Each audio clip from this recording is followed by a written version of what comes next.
Hey guys, Johnny DC here to remind you that if you haven't nominated Dynamic Duel in the Colorado Podcast Awards, you have 1 day after this episode drops to do so. That's right, December 2nd is the last day to nominate us. If you remember from our last episode, we explained that last year we received more nominations than any other podcast in our home state of Colorado, but we didn't win a single award. This year, we hope to change that, particularly in the Best Fans Award category.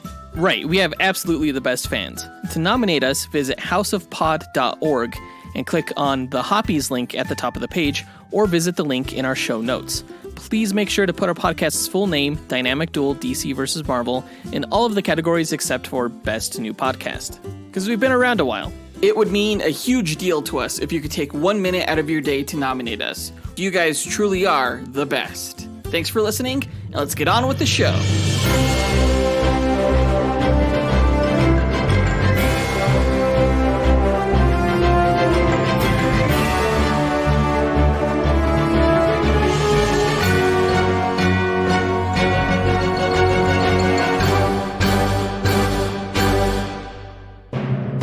Hi, and welcome to the Dynamic Duel Podcast, a weekly show where we review superhero films and debate the superiority between Marvel and DC by comparing their characters in stat-based battle simulations. I'm Johnny DC. And I'm his twin brother, Marvelous Joe. And in this episode, in lead up to our review of Iron Man 3 for the holidays, we will be pitting Abracadabra against the Mandarin in one of our duel simulations. The Mandarin, of course, was in Iron Man 3, sort of notoriously, played by Ben Kingsley. Wink, wink. Yeah, that was bullcrap. Of course, the real Mandarin is going to be in the upcoming Marvel Shang-Chi and the Legend of the Ten Rings movie, so Marvel can redeem themselves on the character. Today, we're going to learn who the Mandarin really is. Before we get into that duel, though, we're going to break down the movie news items from the past week, of which there wasn't really too much news, other than the fact that the Daredevil rights have reverted from Netflix back to Disney, so that's pretty exciting. We'll be talking about that later. As always, we list our segment times in our episode description, so feel free to check out the show notes if you want to skip ahead to a particular topic. Real quick, we want to give a shout out to our newest patrons, Richard McGrew and Tim Brown. Yeah, now they have access to our card game that we put out called Dynamic Duel War, which you can have available to you as well by joining us on Patreon. On any one of our Patreon tiers, all you have to do is simply make a one-time donation of $30 and we'll send you the game. If you want to have fun simulating battles between Marvel and DC characters, check us out at patreon.com/dynamicduel. Also, just a quick reminder, guys, to please subscribe to our show if you haven't already. And if you have, please help us grow our podcast audience by leaving a quick rating or review on whatever platform you're listening to us on, or by sharing us with your fellow DC and Marvel fans. And with that out of the way, quick to the no prize. A no prize is an award Marvel used to give out up until the 90s to fans. Our version, the Dynamic Duel No Prize, is a digital award we post on social media that Jonathan personally draws for those who we feel gave the best answer to our question of the week. And last week's question tied into the news that Marvel has hired the Molyneux sisters to write the upcoming Deadpool 3 movie, which was their first move in the production of that film. It's really exciting to know that mutants are making their way toward the MCU. So we asked, who do you want the villain to be in Deadpool 3 and why? And we got so many great answers that I had to pick 4 honorable mentions because there was just no other way. We did pick one answer for the no prize, but let's go down our list of honorable mentions. First honorable mention goes to Adam Speas, who said that T-Ray should be the villain for the Deadpool 3 movie because he'd bring something different like voodoo to the franchise, and he's unique to Deadpool, and it would make all the DP fanboys like him go wild. I have no idea who T-Ray is, but I do know that Adam is, in fact, yes, a big Deadpool fan, and so I trust him. Yeah, I had to look more into T-Ray's history. So allegedly, T-Ray's real name is Wade Wilson, and he is the guy that Deadpool stole the identity of back in the past that he doesn't even remember because it was all brainwashed by Weapon X. So it's unclear whether or not his original name was Wade Wilson or T-Ray's really was, but basically T-Ray is a magic-based mercenary type, and he has a sword that can actually negate Deadpool's healing factor. So he's a real threat. Oh, that's cool. That's really cool. Our next honorable mention actually goes to 4 different people who gave the same answer. Richard McGrew, Ken Johnson, Jacob Proper, and Joshua Smith said that they want the Deadpool 3 villain to be Mr. Sinister. Yeah, I particularly like Richard McGrew's reasoning that he's been teased a lot, so that you should bring him into the fold, and they could also write it into the story that he was the one behind Ajax and the experiments that created Deadpool. I absolutely agree. I think Mr. Sinister is the biggest X-Men villain that they have yet to use within an X-Men movie. And I think it would be a great way to kick off the X-Men within the MCU. Yeah, especially considering Mr. Sinister's ties to early X-Men characters like Cyclops and Jean Grey. Yeah. Our next honorable mention also goes to 4 other people, and I kind of combined answers here because, again, you guys just gave way too many good answers.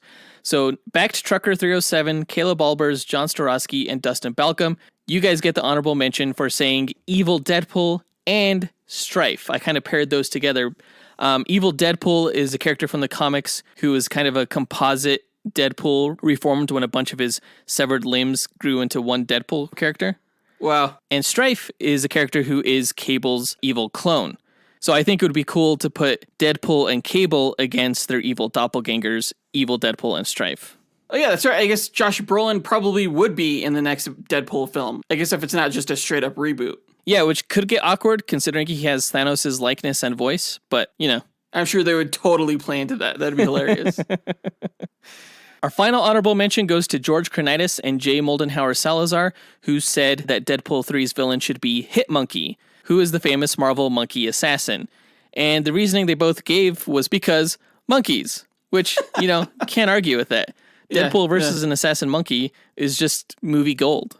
This sounds perfect. Before we announce the winner of this week's No Prize, we want to give a quick shout out to everyone who sent us an answer, including Sean Nightingale, Neil Poling, Harrison Fox, Colby Henches, John Speas, Nathaniel Wagner, Jacob Bell, Baidir Bangura, Michael Haggerty, and Shane Habazine. Yeah, thank you guys very much for all of your amazing answers as well. But the winner of this week's No Prize goes to Tim Brown, who said that Arcade should be the villain in the next Deadpool film, which I think is awesome. Now, Arcade has never really gone up against Deadpool in the comics, but he is a long-standing popular X-Men villain. And the sole reason I want to see him in the Deadpool movie is because Murder World would be so cinematic.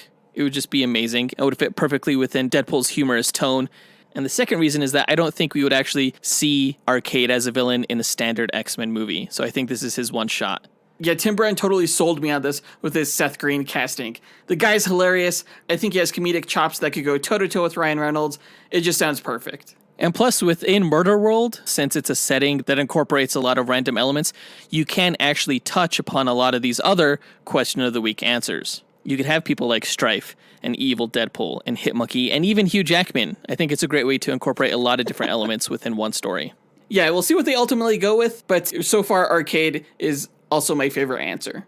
So congrats to Tim Brown, you win this week's No Prize. If you, the listener, want a shot at winning your own No Prize, stay tuned to later on this episode when we'll be asking another Question of the Week. And now that that's done, on to the news.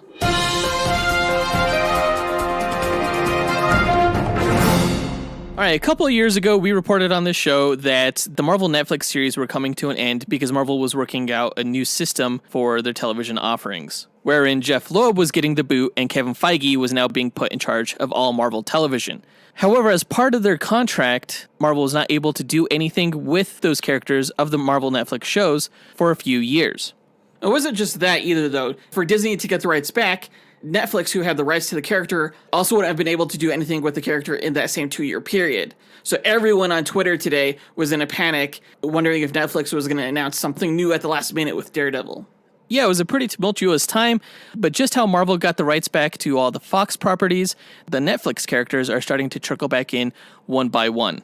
The big get on November 29th was Daredevil. Prior to that, Marvel got back the rights to Luke Cage on October 19th and Iron Fist on October 12th. They still have yet to get the rights back to The Punisher, which will happen on February 18th, and they'll get Jessica Jones back that same day. Now, this would be especially big news if we learned that Marvel, in fact, had plans to continue on these shows with the same cast and crew. Because for the most part, they were doing well. Even shows that kind of sucked, like Iron Fist, I was interested in seeing what the next season held for that character. But Marvel now has the opportunity to not just continue these stories on in television form, they could also choose to create films based on these characters, which would also be really exciting, especially since under the guidance of Kevin Feige, it's more likely that these characters will be even truer to the spirit of their comic book counterparts. And they were pretty true in the Netflix shows. I don't think it would take much tweaking to take the existing characters and put them in the more faithful MCU. Right, and you could get a great street perspective of what's going on within this continuity. Maybe even a second Defenders series or movie that incorporates characters like the Punisher and even Moon Knight. Yeah, ultimately, whether or not Kevin Feige is going to use the old Netflix shows as continuity and keep the same actors and crew and everything, I think it all comes down to his approach to Moon Knight. If that's dark, if that's gritty, just like the Netflix shows, I think there's a good chance of these properties melding as they currently exist. That would be amazing. That being said, if Moon Knight is lighter in tone and more Disney in feel, then I don't think there's any way that Kevin Feige will continue the course that Netflix set. Funny you should mention that, though, because the current rumor is that within the next month, Disney is going to announce a more adult-oriented section of the Disney Plus app. Disney 18 plus. That'd be good. But we'll see what happens. I'm really excited that these characters are coming back into the fold, along with everything else that's now going to come under the Marvel banner, like Fantastic Four, like X-Men. I don't know what I'm excited for more. And that brings us to our question of the week. Which characters would you like to see make their MCU debut first? Fantastic Four, X-Men, or Daredevil and the other Netflix Defenders? And why? Post your answer to our Instagram, Twitter, Facebook, or email us at dynamicduelpodcast@gmail.com. We'll pick our favorite answer and draw that person a Dynamic Duel No Prize that we'll post to social media. Yeah, really looking forward to your answers on that one, guys. But I think that does it for the news for this episode, so let's go ahead and get into our main event, where we find out who would win in a fight between the Flash villain, Abracadabra, and the Iron Man villain, the Mandarin.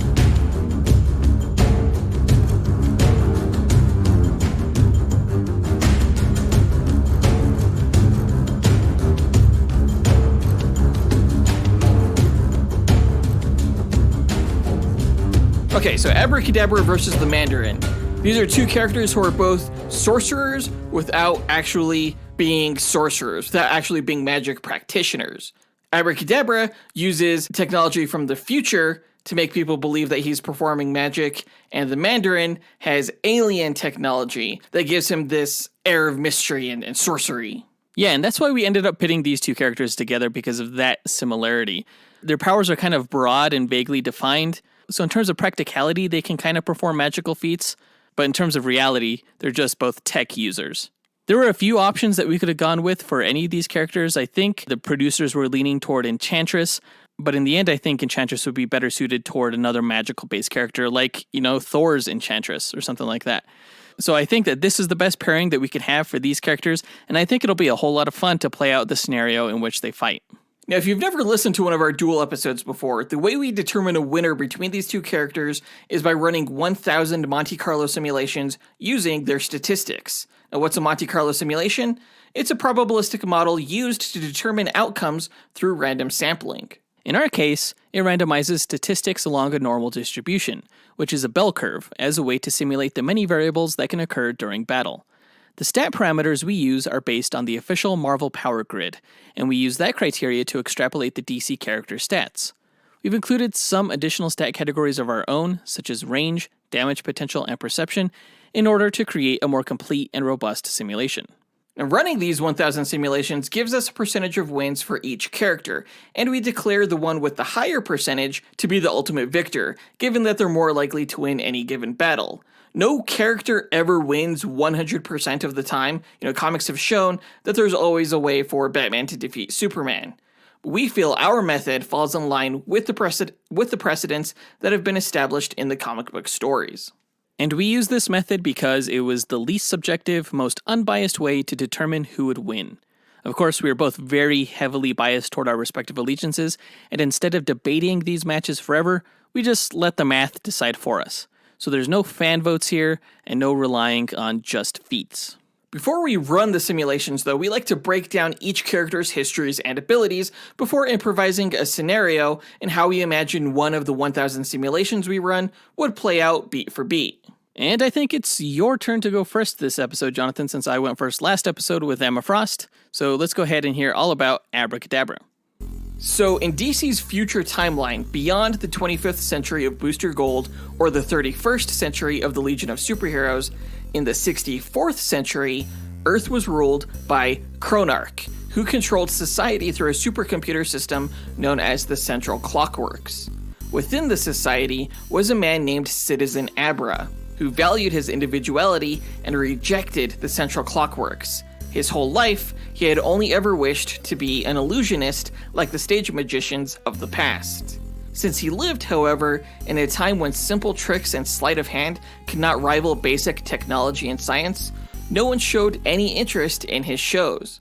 Luckily for him, it was in the 64th century that time travel was rediscovered thanks to a new, rare, radioactive alien element known as M-metal.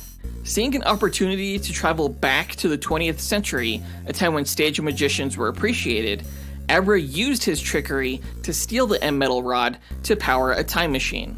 After arriving in Central City during the 20th century, Abra took up the stage name of Abra Kadabra and used future technology to pull off impossible acts of stage magic, using the M-metal rod as a wand. To Abra's surprise, however, people continued to show little to no interest in his magic shows, in part due to the impressive feats they had become accustomed to with the onset of superheroes, particularly Central City's very own hero, the Flash, aka Barry Allen, who you can learn more about in our Flash vs. Quicksilver episode. With no more M-metal radioactivity left to power another time jump, Abra decided that if he could not achieve fame, he could at least achieve notoriety as a supervillain to the famous Flash. After several very public heists in which he was successful in paralyzing the Flash, Abra promised to show the masses the greatest magic trick of all time during one of his shows, which turned out to be a trap for the Flash that launched the hero into outer space. The hero was able to return, however, and captured the villain off guard, resulting in Abra's arrest. While in prison, Abra was able to assemble a crude hypnotizing ray using pots and pans that he used to compel the governor to give him a pardon. Abra became one of the Flash's most formidable rogues, though after several more capers got him imprisoned, Abra was eventually caught and captured by the authorities of the 64th century and was returned to his time. From the future, however, Abra was still able to send various gadgets into the past that tormented the Flash in the 20th century. Abra was eventually able to escape his future prison after the Flash killed another time-traveling supervillain, Professor Zoom, of the 25th century. Zoom's death created a time paradox that made the future timeline malleable. Abra took advantage of the disturbed time stream and traveled back to the 20th century, where he posed as Professor Zoom returned from the dead, and forced the Flash to chase him into the future, where Abra planned on trapping the Flash as the timeline solidified once again. With the Flash trapped in the future, Abra deduced that he would be free to do whatever he wanted if and when he eventually managed to return to the 20th century. Despite being defeated by the Flash in the 64th century, Abra was partially successful in his plot in that the Flash did not return to the 20th century, but remained in the 30th, where Barry's wife Iris West now lived. It wasn't long, however, before the Flash died to protect the multiverse during the Crisis on Infinite Earths event, during which Abra did his part to protect reality as part of a team of heroes and villains that attacked the universe-destroying Anti-Monitor. After returning to the 64th century, Abra became a revolutionary, fighting for individuality and freedom, inspiring other citizens to revolt against the Central Clockworks. Eventually, Abra was captured by the Cronarch and was banished to the 20th century as punishment for his insurrection. By this time, Wally West, the Flash's former sidekick, Kid Flash, took up his deceased mentor's mantle. You can learn more about Wally in our Flash vs. Speedball episode. In Abra's and Flash's first confrontation, the teleportation circuitry within Abra's suit was damaged in an explosion, causing Abra to partially phase out of existence. The circuitry eventually repaired itself, and Abra returned to reality, horribly burned and scarred. As Abra battled the new Flash in revenge for his disfigurement, Both were transported to the 64th century, where they learned that the Central Clockwork's banishment of Abra did nothing to stop the rebellion he had started, and that the Chronarch was going to instead execute Abra publicly to make an example out of him. After witnessing the tyranny imposed on society by the Central Clockworks, the Flash rescued Abra and helped him overthrow the Chronarchy. For the first time in his life, Abra was adored and applauded by the masses. Not wanting to leave Abra in charge, however, the Flash carried Abra with him back to the 20th century. Robbed of his glory, Abra developed an unbound hatred for the new Flash and orchestrated events that made the Flash a fugitive of the law. During the battle that followed, Flash and Abra were once again transported to the 64th century, this time by Guardians of the Time Stream Rip Hunter and Wave Rider, who needed their help in stopping a reality-destroying time rift traveling backward in time. Though Flash was able to stop the time rift, he was not able to save the 64th century. With nothing left to lose, Abra sold his soul and the soul of 5 other rogues to the archdemon Neuron in exchange for real magical ability, which Abra used to kidnap Wally's fiancée Linda Park during their wedding and erased all memories of her from existence. Imprisoned outside of the time stream, Linda managed to escape into another timeline where she was eventually found and rescued by the Flash. Over time, Abra's magical abilities faded and he was forced to return to a restored, alternate 64th century to collect new tech.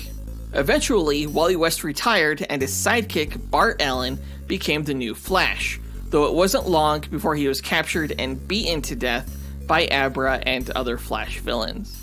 Just before the events of Flashpoint, in which Barry Allen was resurrected and seemingly reset the DC timeline, Abra successfully trapped Wally West within the Speed Force and erased the memory of him from existence, just like how he had done to Wally's wife Linda years prior.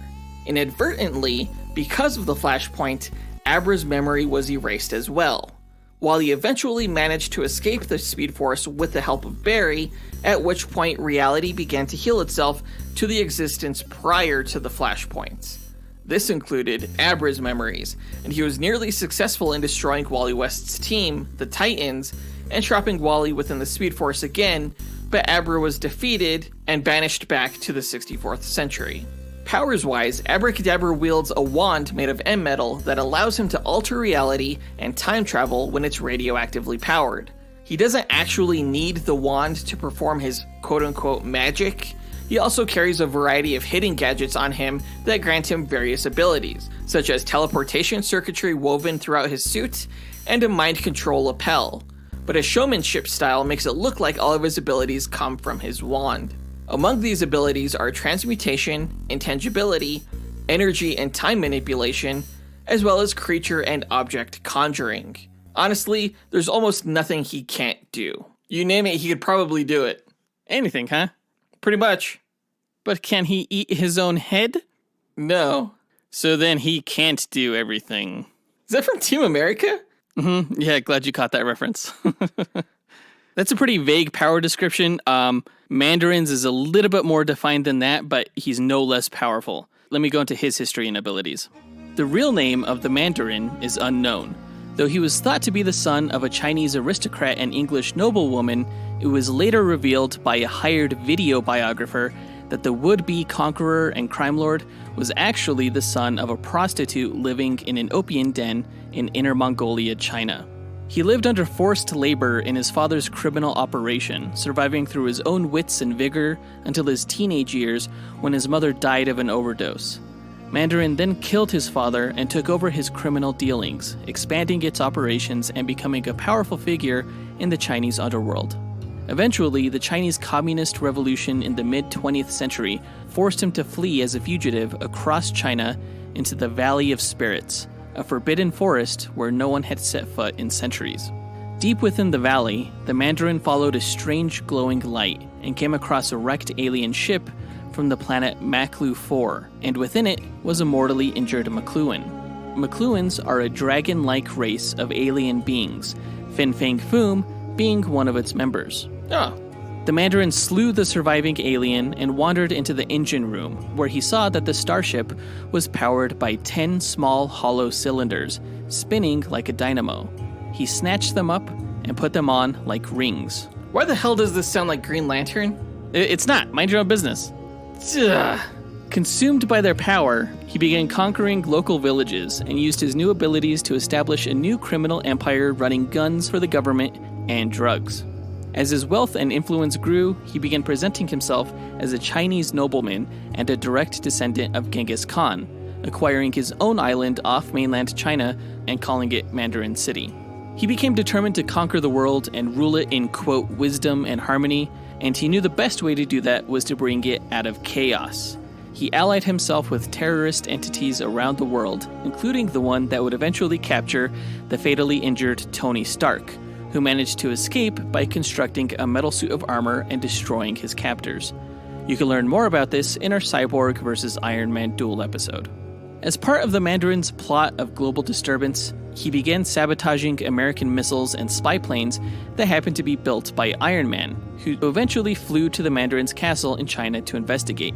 The two nemeses fought each other for the first time, with Mandarin using his 10 rings of power to incapacitate Iron Man and take him prisoner.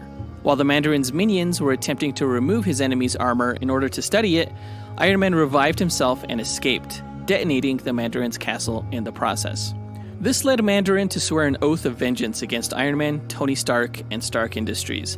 Using his vast resources, he set up a small orbiting satellite that fired a death ray directly at Tony Stark's home, destroying it.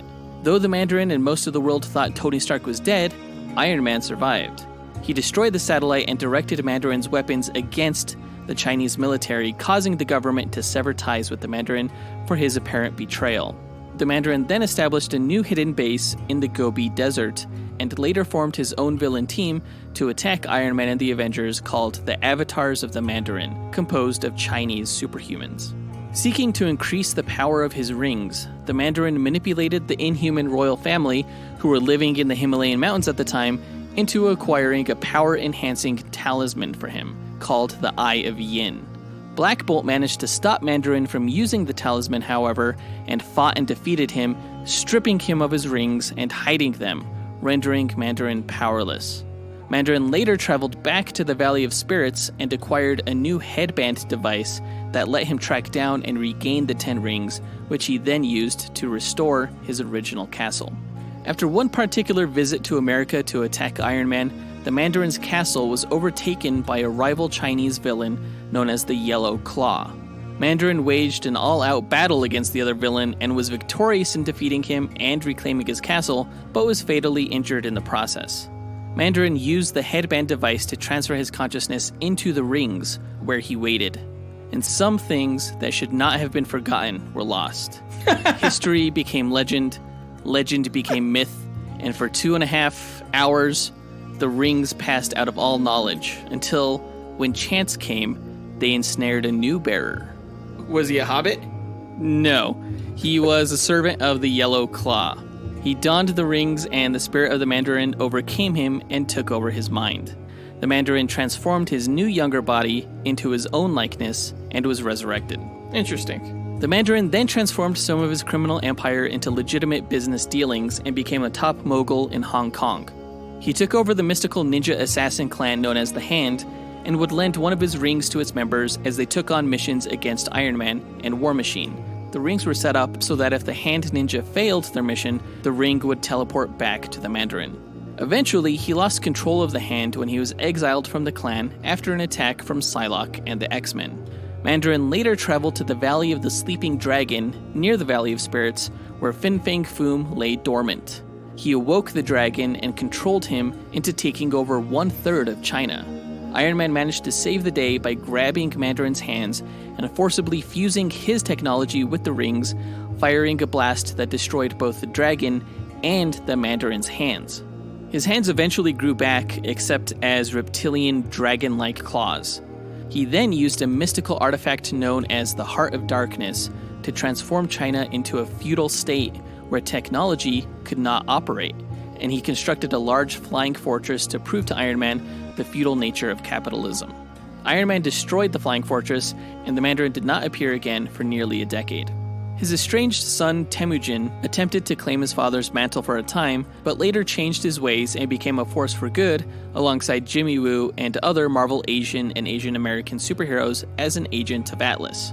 Eventually, the Mandarin returned, having survived in a prison all these years without food or water through the power of his chi.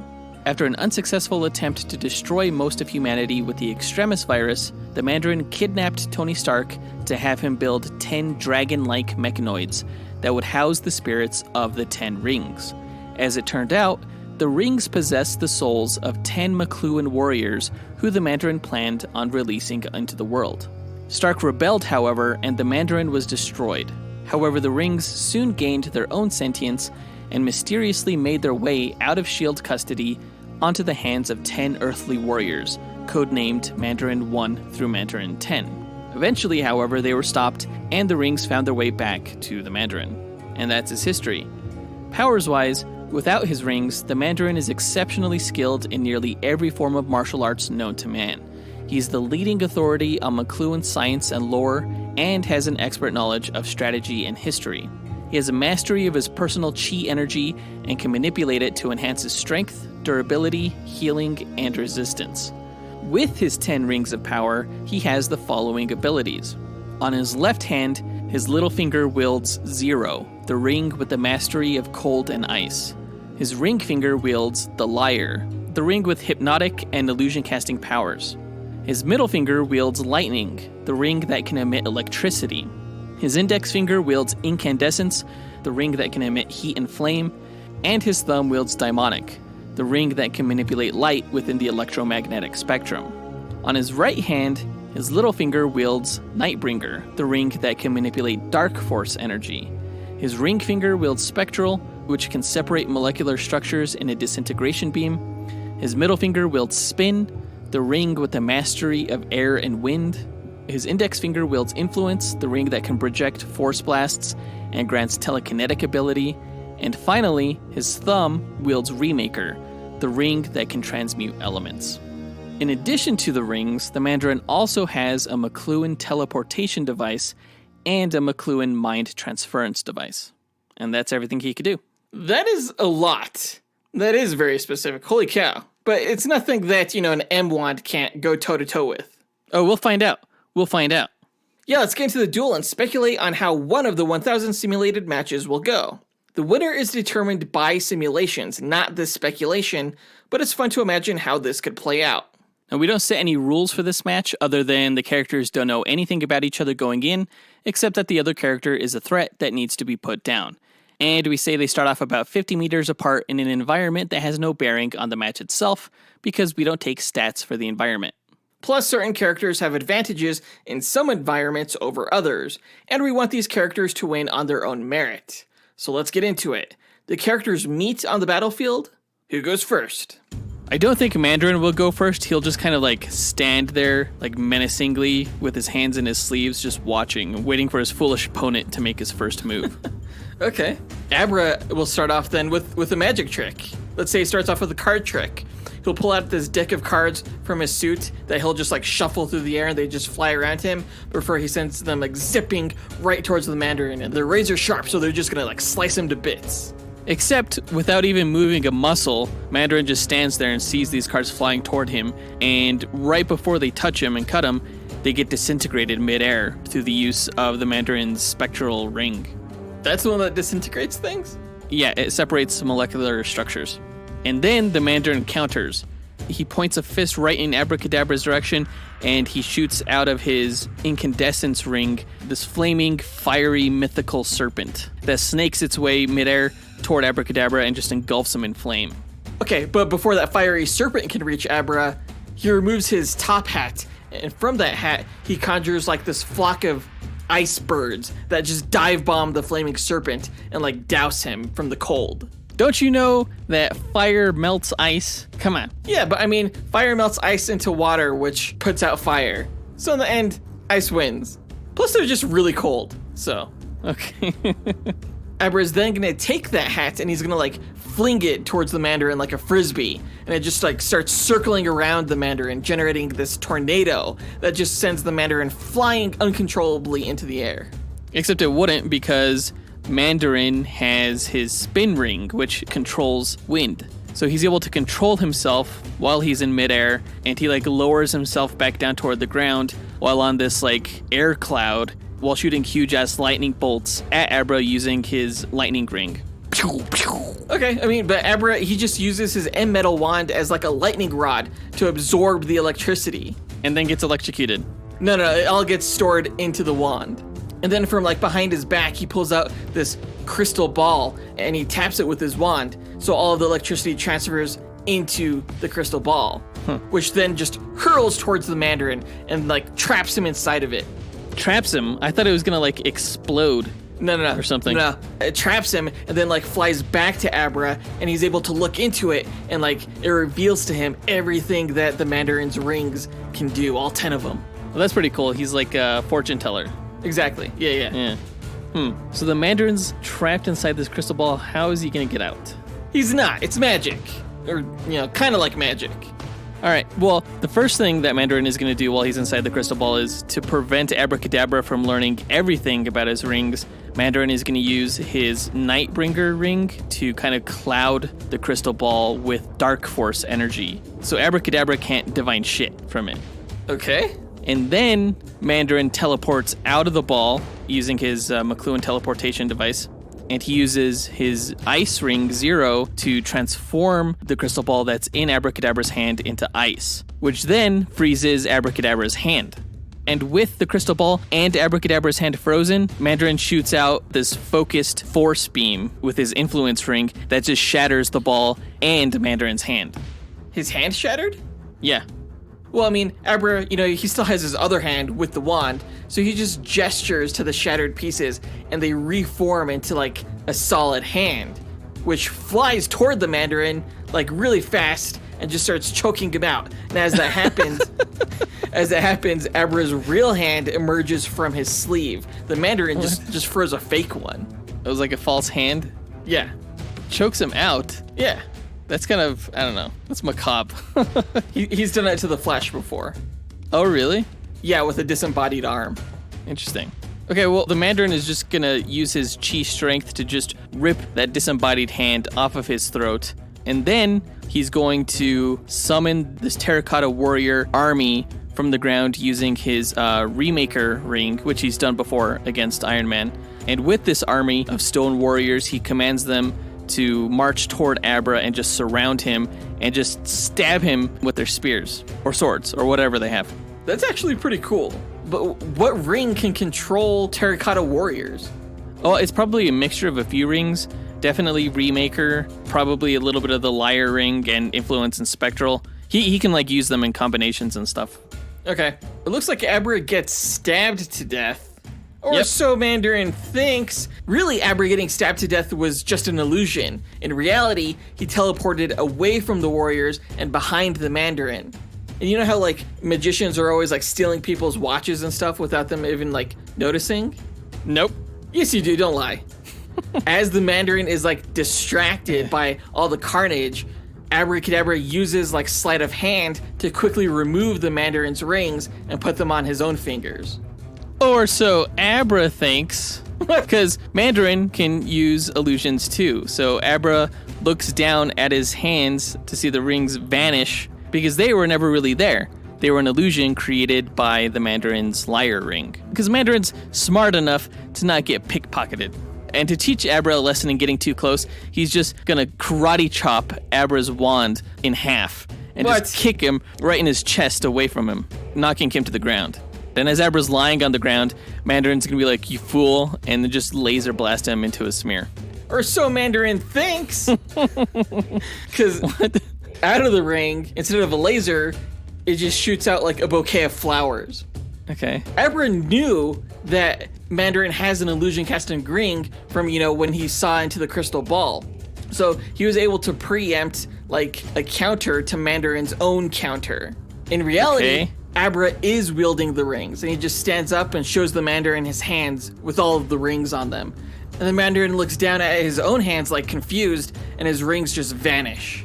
You can't do that. You can't out-illusion an illusion master.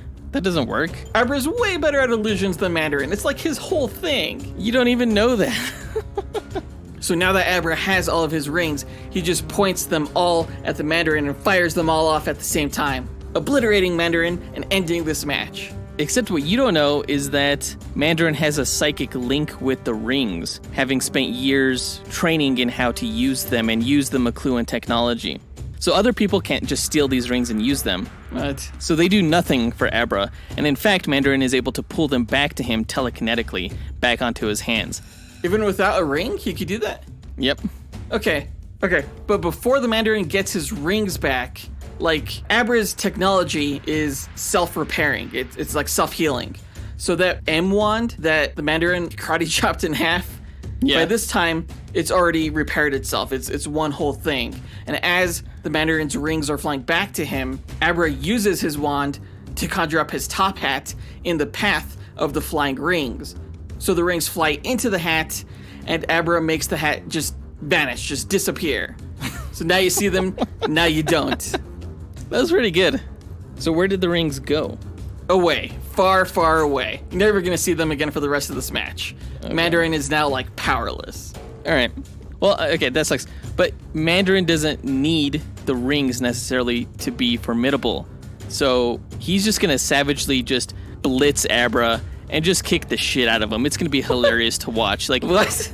He's going to get punched like 10 times in the face, and Mandarin's just going to wipe the floor with him using his knowledge of the martial arts and his enhanced strength. Like, Abra's going to get smashed ribs. Both of his legs are going to get broken. He's going to be bruised and bloody, and he's going to learn how the Mandarin just doesn't fuck around with a bunch of silly shit when it comes down to it. You think Abra is going to let all of that happen to him? I think he's going to be surprised by how formidable of a hand-to-hand combatant Mandarin is. And I think he's going to get his ass beat 10 times over before he even realizes what's happening. He probably gets his ass beat like maybe once or twice times over. We'll say 5. Sure, I guess. Regardless, Abra still has his power. So he uses his M-wand to, like, manipulate the time around the Mandarin and just age him rapidly, turning him into, like, a fleshy skeleton and eventually into dust. He's just gone. There's nothing there. Game, set, match. But Mandarin still has his mind transference headband on his head, and as he's turning into a skeleton before he turns into dust, Mandarin transfers his mind into Abra's. That's so dumb. Game, set, match. What you don't know, though, is that Abra has, like, psychic defense technology from the future that you don't even know about that prevents the Mandarin from going into his head. Is that true? Does he have that? Sure. So Mandarin's mind has no place to go. Then Mandarin's mind is going to go into Abracadabra's wand itself, the M-metal wand.